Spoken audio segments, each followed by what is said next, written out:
Assalomu alaykum. Innovik 2025 konferensiyaga xush kelibsiz.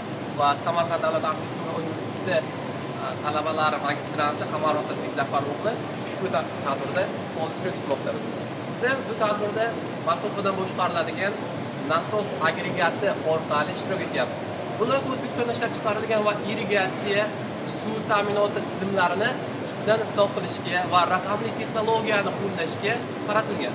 Prezidentimiz Shavkat Mirziyoyev Miramonovichning raqamli texnologiyalarni suv ta'minotiga bog'lash bo'yicha oid qarorlariga mos tushadigan loyiha hisoblanadi. Keling, bu loyihani birgalikda ishlatib ko'rsatamiz.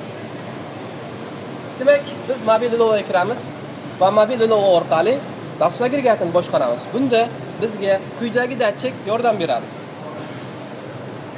Motorni siz istalgan masofa orqali yoqishingiz, o'chirishingiz, istalgan vaqtda o'chirishingiz mumkin. Va shu bilan bir qatorda displeyda suvning chuqurligi, ya'ni daryolardan oladigan inshootlar uchun suvning chuqurligi, suv balandligi, hajmi, elektr energiya sarfi ko'rinib turadi va shu bilan bir qatorda siz time belgilashingiz, ya'ni vaqt o'rnatishingiz mumkin. Va bu jarayonda vaqt qachonki yakunlanganda avtomatik ravishda nasos agregati o'chadi.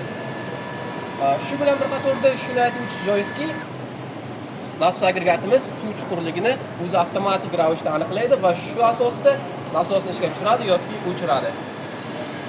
Biz bugun 2025-yil Innovik tanlovining 2-kunidamiz. Kelgusi videolarimiz davom ettiramiz.